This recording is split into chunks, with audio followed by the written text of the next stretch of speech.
My name is Rachel Martinez, and I need to tell this story before I lose my courage. I live alone in a small town 40 minutes from Portland, Oregon. It's the kind of place where everyone knows everyone, where doors are left unlocked, and where the biggest scandals are about who didn't pay their tab at the corner cafe. It was a Saturday in October when it all began. The sun filtered through the golden leaves, creating a perfect mosaic on the ground. I was walking back from the market when I saw the sign, "Garage sale, everything must go." I'm not the type to stop at thrift stores, but there was something about that house, a faded blue cottage with porches that seemed to embrace the property, that pulled me like a magnet. The lady attending the sale must have been in her 70s, with gray hair tied in a loose bun, glasses hanging from a gold chain. She smiled when she saw me examining a pile of old books. "First time here, dear?" "Yes, just curious." "Welcome. Take whatever you want. I need to get rid of all this before my son comes back." There was something in the way she said "my son," an almost apprehensive tone, that made me look around more closely. A scratched dining table, 70s lamps, an impressive collection of VHS tapes of movies I didn't even know existed. And then I saw it. In the corner of the table, half hidden behind a pile of yellowed magazines, a vintage Nikon camera, FM2 model. Black with chrome details, heavy in the hands. The kind of equipment professional photographers used in the 80s. "How much for this?" The lady looked at the camera as if she had forgotten it was there. "Oh, that old thing. $10. $10 for a camera easily worth $300 on eBay. I should have been suspicious. I should have asked where it came from, why it was so cheap. Instead, I paid in cash and left feeling like I'd won the lottery. What an idiot I was. The camera sat on my coffee table for almost a week. I work as a freelance graphic designer, so I spend most of my days at the computer. But every time I got up for coffee or stretched my legs, my eyes gravitated towards it. There was something hypnotic about that machine, as if it were watching me back. On Thursday night, I finally picked up the camera to examine it properly. The viewfinder still worked perfectly. The winding mechanism turned smoothly, and when I opened the film compartment, there was a roll inside. Kodak Gold 200, 36 exposures. By the weight, it seemed almost at the end. Maybe 3 or 4 shots left. The label on the side was faded, but I could still read 07-2016, 8 years. This film had been in there for 8 years. My curiosity spoke louder than prudence. The next morning, I took the roll to Photomax, a small lab downtown. The clerk, a guy in his early 20s with a nose piercing, examined the roll skeptically. "Man, this film is pretty old. Might not turn out." "That's fine, just curious. It'll be ready Tuesday." Tuesday took forever to arrive. I was in the middle of a project, redesigning a local bakery's logo, when my phone rang. Photomax. "Hi, Rachel. It's Kevin from Photomax. About that film you brought in." "Yes?" "Look, this is going to sound strange, but some of these photos are of you." I laughed. "What do you mean, of me?" "Like you little, a kid. But it's definitely you. I recognized your face. But the photos look old, 90s maybe. It's kind of bizarre." My smile slowly disappeared. "Kevin, are you sure they're my photos?" "Well, you brought the film, right? But man, some of these images are, how can I say, a little strange, like hidden, as if someone took them without you knowing." My stomach dropped. I'm coming to pick them up now." "Sure, but Rachel, maybe you should bring someone with you." The line went dead. My hands were shaking so much I dropped the phone twice before I could hang up. Photomax was 10 minutes from my house, but the drive seemed to last hours. Every traffic light was an eternity. Every turn revealed 1,000 horrible possibilities. Kevin was waiting for me at the counter, a yellow envelope in his hands. He looked uncomfortable. Do you want to see them here or here? He hesitated before handing me the envelope. 32 photos. The first 4 were normal. Landscapes, a sunset, the facade of a store I didn't recognize. But the 5th, it was me. 8 years old, wearing a flowered blue dress I vaguely remembered. I was standing in front of a white house with a picket fence, holding an ice cream cone, smiling at the camera, but I didn't remember that photo being taken. The 6th photo, me on the park swing, wearing a red coat. I must have been about 9. The angle was strange, taken from a distance, almost hidden behind a tree. 7th photo, me leaving school, 10 years old maybe. Pink backpack on my back, looking distracted at something out of frame. 8th, 9th, 10th, all me.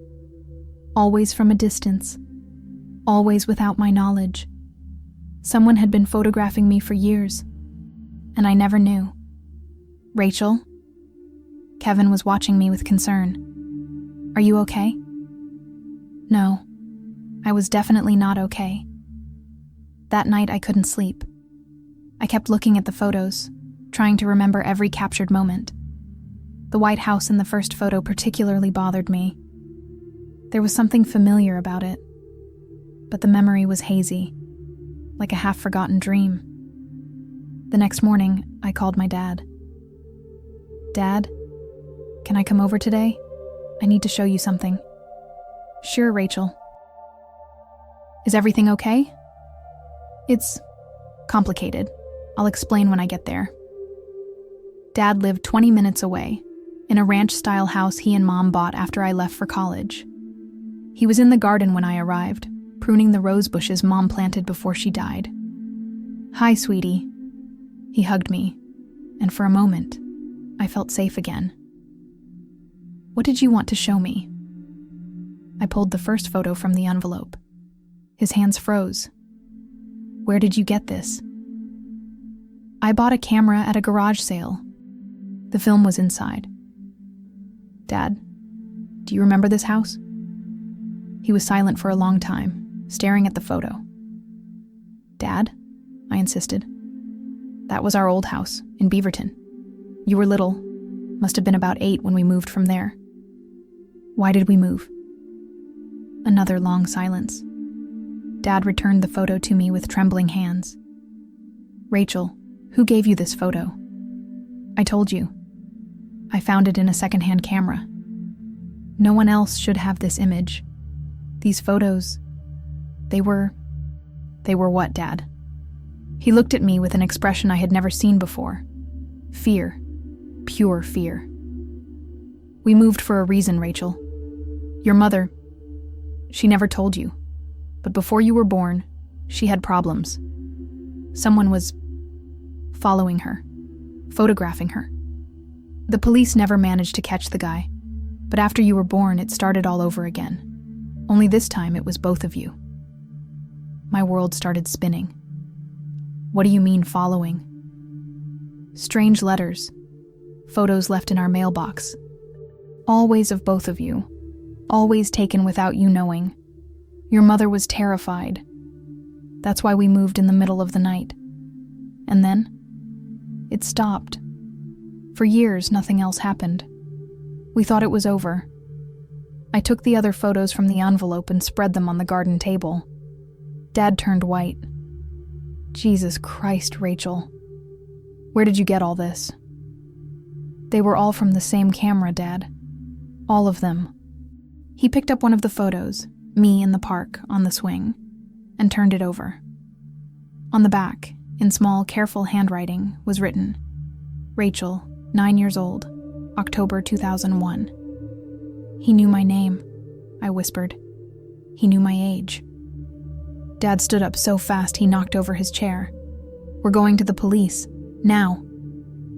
But before we left for the police station, something made me go back for the camera. I had left it at home, still on the coffee table, and something, an intuition perhaps, told me to examine it one more time.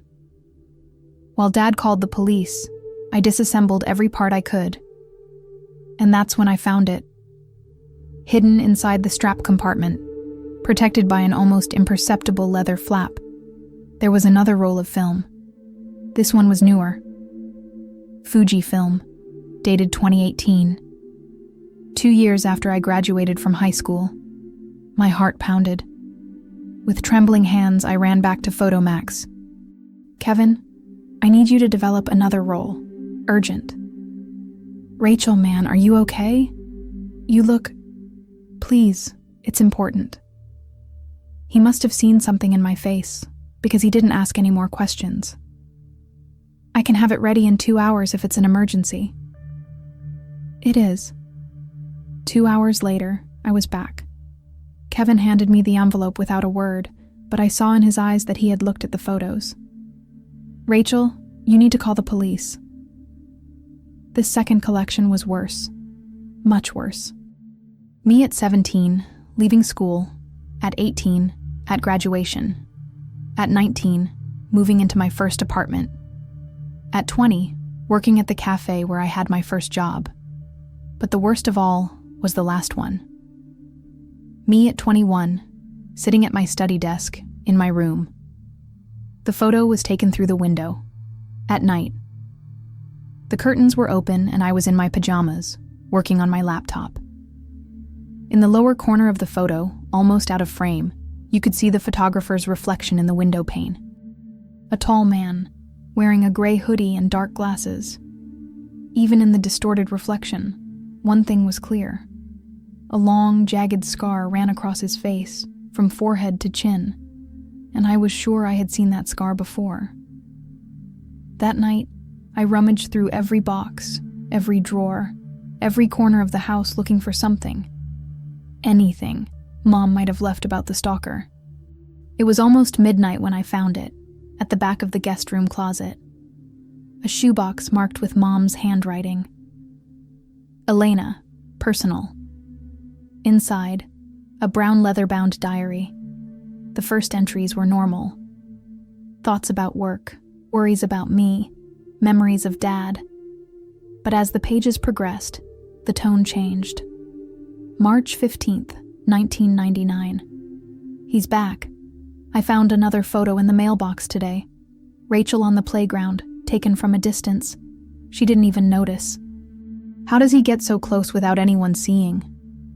March 22nd, 1999. Tom thinks I'm paranoid, but I know someone was at our window last night. I woke up to the sound of branches breaking. When I looked, I saw a shadow moving across the yard. In the morning, I found footprints in the wet dirt under Rachel's bedroom window. April 5th, 1999. The police can't do anything. They said, photographing someone in a public place is not a crime. And there's no evidence of trespassing. Evidence? What kind of evidence do they want? Footprints? Photos? I have all of that. April 20th, 1999. I found out who it is. Alan Mercer, former photography teacher at the school I attended. He was fired 5 years ago for inappropriate behavior with students, but was never formally charged. One of his former students told me he used to follow girls home, take photos of them without permission. The board covered it up to avoid scandal. May 1st, 1999. We're moving. Tom finally agreed. But first I'm going to do something. If the police can't stop this monster, I'll find a way. The next entry was dated a week later. May 8th, 1999. I got his camera. I waited for him to leave the house. He always goes to the market on Thursday afternoons, and entered through the back window. It wasn't hard to find. The whole house was a shrine dedicated to his models. Photos everywhere. Women, girls, all photographed without their knowledge. Some of the walls were covered with images of me and Rachel. The camera was on a shelf, along with dozens of rolls of film. I took everything. If he wants his precious photos, he'll have to go through me first. I also found a notebook. Names, addresses, daily routines of at least 20 women. Rachel and I were just the latest on a long list. The final entry made me gasp. May 15th, 1999. We moved today. I left the camera and films buried in the backyard of the old house, under the rose bush. If he ever finds us again, at least we have evidence. But I have a bad feeling about this. Men like Alan Mercer don't just give up. They wait, they plan, and eventually, they come back. If something happens to me, I hope Rachel is strong enough to face him, and I hope she's smarter than her mother. Mom died 3 years later in a car accident, and all these years I never knew she had protected me from a predator. Now, 25 years later, the camera had returned. And I had the terrible feeling that Alan Mercer had too. The next morning, I returned to the blue house where I had bought the camera. But this time, I wasn't alone. Dad insisted on accompanying me, and I didn't argue. After reading Mom's diary, I didn't want to be alone anywhere. The garage sale sign was no longer there, but we knocked on the door anyway. The same gray-haired lady answered, but this time she didn't smile when she saw me. "Can I help you?" "Hi, it's me, Rachel. I bought a camera from you last Saturday. I wanted to ask some questions about it." She exchanged a quick glance with someone behind the door, someone I couldn't see. "I don't remember any camera." "Are you sure? A black vintage Nikon. You said it was your son's." "My son doesn't have cameras." She was lying. I could see it in her eyes. "Look," Dad intervened. "We don't want any trouble. We just want to know where the camera came from. I already told you I don't know anything about a camera. Now, if you'll excuse me." She started to close the door, but a voice behind her interrupted. "Let her in, Mom." The door opened completely, revealing a tall, thin man in his 50s. Gray hair, thick-rimmed glasses, and crossing his left face. A long, jagged scar, identical to the one I had seen in the photo's reflection. "You must be Rachel," he said, and his smile made me feel like insects were crawling on my skin. "It's been a long time." Dad stepped forward, positioning himself between me and the man. "Who are you?" "Alan Mercer. Nice to meet you, Mr. Martinez. I've heard a lot about your family." The name hit Dad like a gunshot. I saw him tense, preparing for a fight. "You," Dad growled. I should have known. Now, no hostilities. I'm just happy to see my little Rachel has grown up so beautiful." His eyes scanned me from head to toe in a way that made me want to bathe in scalding water. "You always photographed well." "You're sick," I managed to whisper. "I'm an artist, and you, my dear, have been my muse for a long time." "The camera," I managed to say, my voice trembling. "Why did you sell it?" He laughed, a wet, unpleasant sound. "Who said I sold it? My mother organized the garage sale without my permission. When I came back from my trip and found out she had gotten rid of my collection, I was devastated." He leaned forward, and I could feel his breath. "But what a wonderful coincidence that it was you who bought it. Almost as if it were destiny." "We're leaving," Dad said firmly. "And if you come near my daughter again—" "What?" Alan smiled wider. "Are you going to call the police? Like your wife did? We know how that ended, don't we?" Dad exploded. He lunged towards Alan, but I pulled him back. "Dad, no, let's go." As we walked quickly back to the car, I heard Alan shout behind us, "See you soon, Rachel. We'll meet again." And I knew, with a certainty that chilled me to the bone, that it wasn't a goodbye. It was a promise. In the 2 weeks following our visit to Alan Mercer's house, my life turned into a waking nightmare. First, there were the calls. Always at night, always silent. When I answered, I heard only the sound of heavy breathing and, in the background, the distinctive click of a camera shutter. Then, the photos started appearing. The first was left under my car's windshield wiper. Me leaving the supermarket, taken that same morning. On the back, in the same careful handwriting I had seen in Mom's diary. "You've grown even more beautiful, Rachel." The second appeared in my mailbox 2 days later. Me sleeping in my bed, photographed through the bedroom window. This time the message was, "You sleep so peacefully, like your mother." I installed extra locks, security cameras, motion sensor lights. Dad insisted I stay at his house, but I refused. If Alan Mercer wanted to scare me into running away like Mom did, he was very wrong. It was during an obsessive search through the camera that I found the third roll.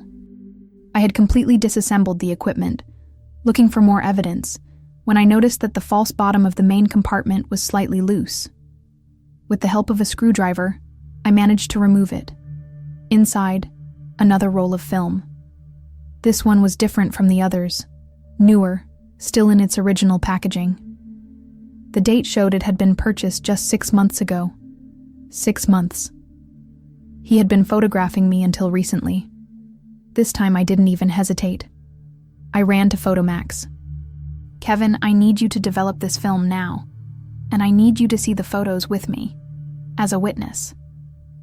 He looked at my face, probably saw the desperation in my eyes, and nodded. "Sure, I'll do it now." An hour later, we were both looking at the most disturbing images I had ever seen. They weren't just photos of me, they were photos of other women. At least 12 different ones, all young, all photographed without their knowledge. Some I recognized, girls from town, college classmates, local store employees, and at the end of the roll, a photo that made me scream. My best friend Jennifer, leaving work last week. On the back, "Maybe she's next." "Rachel," Kevin said in a tense voice, "you need to take this to the police now. This guy isn't just a stalker. He's dangerous." But when we got to the police station, the answer was the same as always. "Photographing someone in a public place is not a crime," Detective Morrison told me for the third time. "And without evidence of direct threat or trespassing—" "Trespassing?" I exploded. "He photographed women through their home windows. He's threatening my friend." "Ms. Martinez, I understand your concern, but we cannot arrest someone for photographing people. We need more evidence." "What kind of evidence?" "An explicit threat. Proof that he entered your property. Something concrete." I left the police station furious and desperate. If the police couldn't help, I would have to find another way. That night, I decided to do my own investigation. I started by researching Alan Mercer online. What I found made me sick.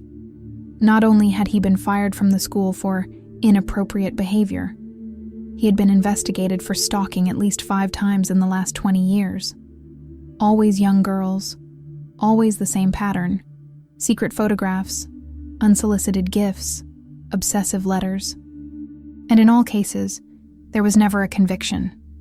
The victims gave up, moved away, or simply didn't have enough evidence. But one of the investigations caught my special attention. Sarah Chen, 23 years old, art student. She had filed a complaint against Alan in 2019, alleging he followed her for 6 months, took hundreds of photos of her, and even entered her apartment to leave gifts. The case was dismissed due to lack of evidence, but I found Sarah's personal blog online. She had documented the entire experience. "Alan Mercer ruined my life for 8 months. The police couldn't do anything because he was technically legal in his obsessions. He photographed me every day, followed my routine, knew where I worked, studied, who I went out with. When I finally got a restraining order, he simply disappeared, moved cities. And I know he's doing it to someone else now." The final blog entry was from 2 years ago. "To any woman going through the same thing I went through, document everything. Every photo, every encounter, every strange moment. The police need evidence? Then let's give them evidence. And if they still don't do anything, let's make it public. Men like Alan Mercer thrive in the shadows. It's time to bring everything to light." Sarah was right. And that's when I had an idea. If Alan Mercer wanted to play games, I was going to play too. But by my rules. First, I installed recording apps on my phone. Every call, every interaction would be documented. Second, I started carrying a small camera with me. Ironic, considering the situation. If he was photographing me, I was going to photograph him back. Third, I contacted Sarah Chen. Hi, Sarah. I know you don't know me, but I read your blog about Alan Mercer. He's doing the same thing to me now. Her response came in minutes. Oh my God, I've been waiting for this message for years. You're not the first person to contact me about him. Can we talk? Our phone conversation lasted 3 hours. Sarah told me details that weren't in the blog, how Alan had a network of assistants, other men with similar obsessions, who shared information about their models, how he had detailed files on dozens of women, how he used multiple online identities to track his victims. But the worst part, Sarah told me, is that he never stops. Even when he moves to a new city, he still monitors old victims. I'm sure he still knows everything about my life. How do you know? Because every now and then, I receive a photo of myself in the mailbox. Always recent. Always with a message. I still remember you. It's his way of reminding me that he's still there. This gave me a terrible idea. Sarah, did you keep those photos? All of them. Why? Because we're going to catch that son of a bitch. The plan was simple, but risky. Sarah connected me with 3 other ex-victims of Alan. Jessica, Portland 2020, Maria, Salem 2021, and Amanda, Eugene 2022. All had identical stories. All had evidence the police deemed insufficient.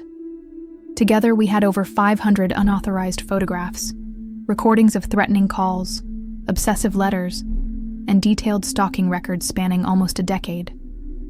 But we needed more. We needed to catch him in the act. He's going to try to photograph you again, Sarah warned me during our planning call with the other women. He can't resist. It's a compulsion. Then we'll give him the perfect opportunity. I created a predictable routine. Every Thursday at 7 p.m., I would go to the public library. I always sat at the same table, next to the window, where it would be easy to photograph me from outside. I always stayed for exactly 1 hour. For the first 2 weeks, nothing happened.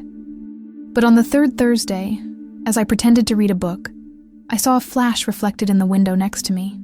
He was there, across the street, half hidden behind a tree, with a telephoto lens pointed directly at me. My heart pounded, but I kept calm. With casual movements, I turned on the video recording app on my phone and discreetly positioned it to capture the street through the window. For 40 minutes, I recorded Alan Mercer obsessively photographing me. He changed positions several times, always looking for the perfect angle, completely absorbed in his sickness. When I finally left the library, he followed me. I kept a normal pace, but I recorded everything. His cautious walk behind me, the sudden stops when I looked back, the way he hid behind cars and poles. Finally, I had concrete evidence. But when I took the video to the police, the response was the same. That doesn't prove he was specifically photographing you, Detective Morrison told me. He could have been photographing the building, the landscape. For God's sake, he was clearly following me. Following someone in a public place is also not necessarily a crime, unless it's explicitly threatening.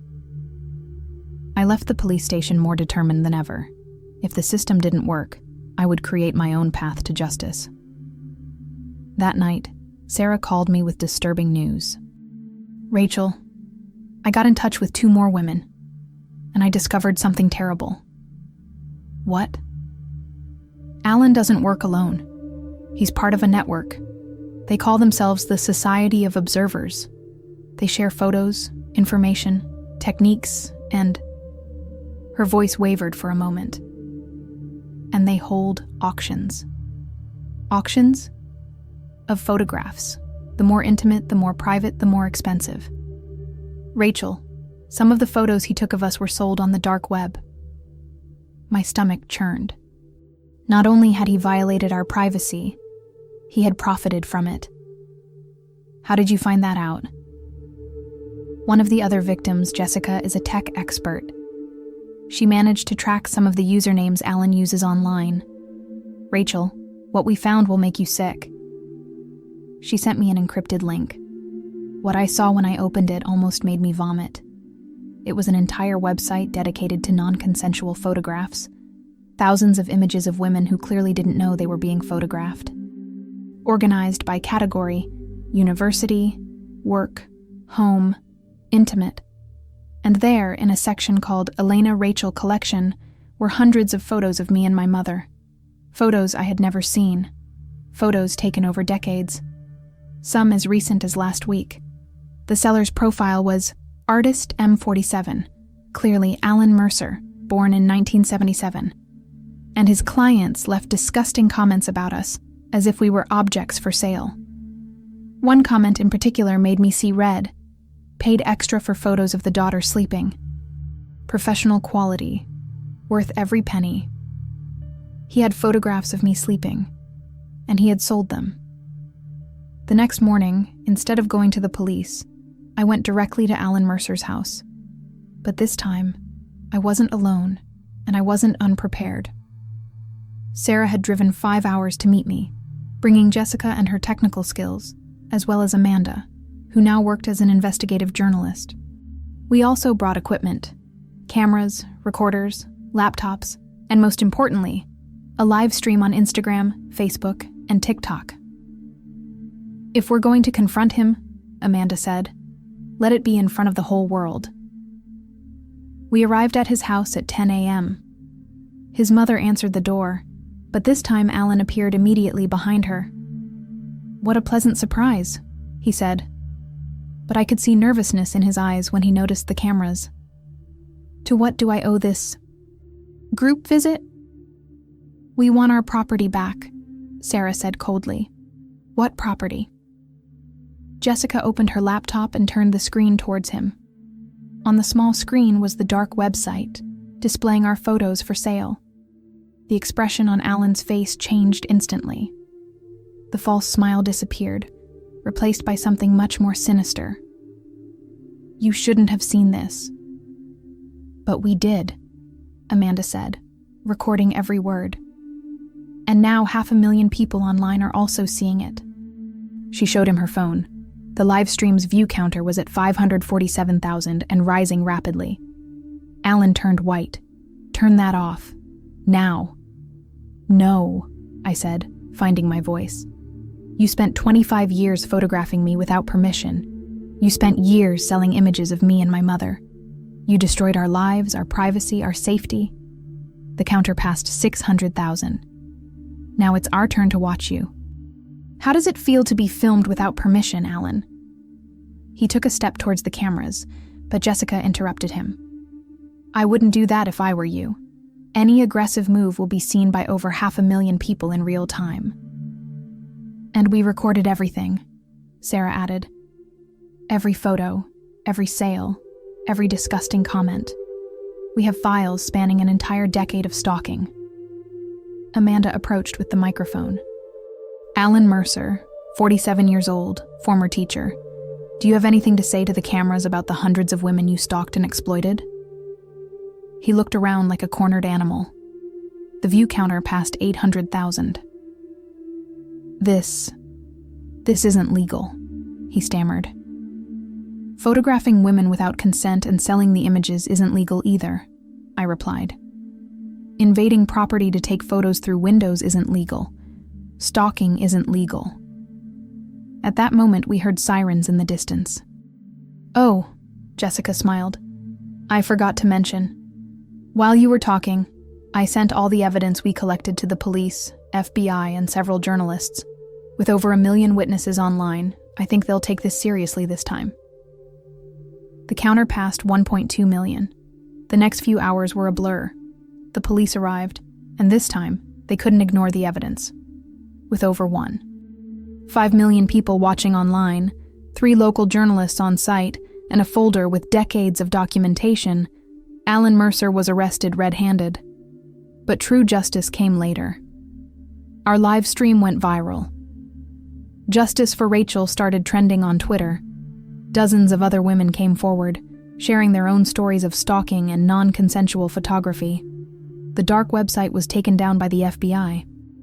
Alan faced federal charges for non-consensual pornography, interstate stalking, and invasion of privacy. But more importantly, the conversation changed. "You turned this into a social issue," Amanda told me a week later when we met for lunch. "Laws are being proposed in 3 states to specifically criminalize non-consensual photography." "And you know what's better?" Sarah added. "He can no longer hide in the shadows. Everyone knows his face now." It was true. The photo of Alan being arrested became a meme. Photographer creep was everywhere on the internet. He had become exactly what he hated most: exposed, vulnerable, observed by millions. 6 months later, I received a letter in prison. It was from Alan Mercer. "Rachel, you destroyed my life. Everything I built, all my art, was taken from me because of your revenge. I hope you're happy." I laughed when I read it. Then I tore the letter and threw it away. A week later, I received another letter. This one was different. "Dear Rachel, my name is Lisa. I'm 19 years old and I live in Seattle. I saw your story online and wanted to thank you. For 6 months, a man has been following and photographing me. I thought there was nothing I could do. But after seeing how you faced your stalker, I decided to fight too. I documented everything, just like you did. And last week he was arrested. Thank you for showing me that we don't have to be silent victims. With love and gratitude, Lisa." This letter I kept, and the hundreds of other similar ones that arrived afterwards. Today, 2 years later, I sleep with the lights off again. Alan Mercer is serving a 15-year sentence. His Society of Observers was dismantled by the FBI. 7 other men were arrested in the operation. I keep the original camera on a shelf in my office, not as a trophy, but as a reminder. A reminder that secrets only have power when kept in the dark. I started a nonprofit organization, Light on the Shadows. We help women facing stalking and harassment, providing legal resources, emotional support, and most importantly, visibility. Because I learned something important during this journey. Predators thrive in silence. They rely on our shame, our fear, our tendency to not cause trouble. But when we bring everything to light, when we refuse to be silent victims, they lose all power. Alan Mercer watched me for 25 years. Now, the whole world is watching him. And when people ask me if I'm afraid he'll ever get out of prison, I smile and say, "He photographed me my whole life without my consent. Now millions of people know his face. He'll never be able to hide in the shadows again." The last click was mine, and I will never stop being in the light. If you or someone you know is facing stalking or harassment, seek help. You are not alone, and it is not your fault. And remember, predators only have power when we keep their secrets. Shine light on the shadows. Always.